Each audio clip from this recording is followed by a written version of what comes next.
Today I'd like to take you through a method of testing a number for the divisibility by 7 that I worked out about 35 years ago. At the time I thought I had just reinvented the wheel, figuring that the method would have already been known. But since then I've found no evidence of this particular method. Like a common method that's you find on YouTube, it starts by doubling the last digit. And you certainly don't need pencil and paper to do it. Although at first I suspect it would be the way to go just to jot a few digits above and below the number you're testing, as I'll indicate shortly. So I'll take you through the method and introduce you to the basic rules of it.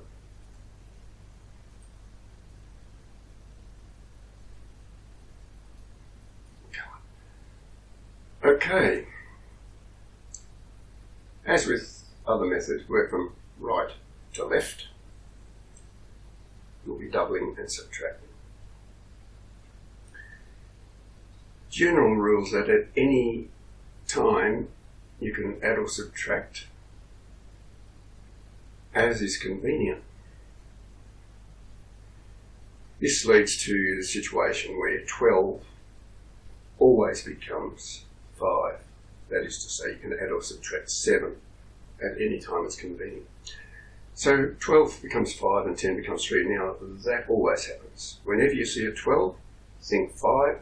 Whenever you see a 10, think 3. With other digits like 9, 8 and 7, you can think 2, 1 and 0, but it's not always necessary.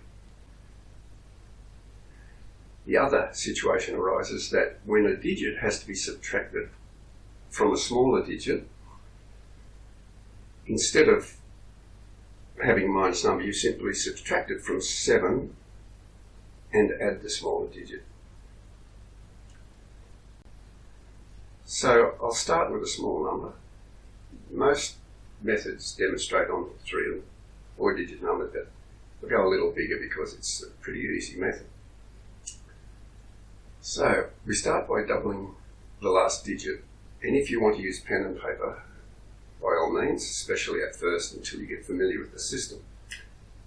In this case we will write it below. So I'll take you through, referring on the way to these rules. Twice 4 is 8.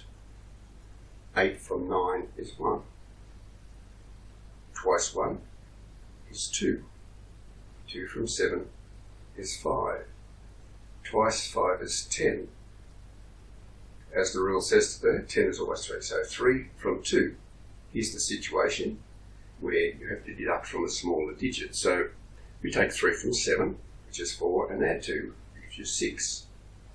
Twice 6 is 12. That's instantly a 5. Because 12 minus 7 is 5. 5 from 5 is 0. Since this digit ends up as 7 or a 0, that means this original number is a multiple of 7. So now we'll deal with a bit bigger number. So I'll just show you how easy it is. Twice 1 is 2. 2 from 5 is 3. Twice 3 is 6. 6 from 5, therefore 6 from 7 plus 5 is 6. Twice 6 is 12. 12 instantly becomes 5. 5 from 6 is 1. Twice 1 is 2. 2 from 7 is 5. Twice 5 is 10. 10 instantly becomes 3. 3 from 8 is 5. Twice 5 is 10. That's therefore a 3. 3 from 9 is 6. Twice 6 is 12, which becomes 5. 5 from 4 is not going to go, therefore this is not a multiple of 7. Let's try this one. Twice 5 is 10. That's 3. 3 from 4 is 1. Twice 1 is 2. 2 from 8 is 6. Twice 6 is 12. So that's 5 from 7 plus 3 is 5. Twice 5 is 10. 3 from 4 is 1. Twice 1 is 2.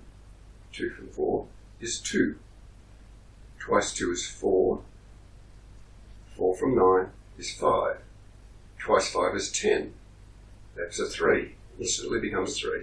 3 from 3 is 0. Therefore, this is a multiple of 7. Now, that is far easier than the systems I've seen on YouTube, where you really can't do it without pencil and paper. Also, it seems to me that for numbers this long, it would take as long to do with their methods than it would just to do long division. So, I hope you like that method. Practice it.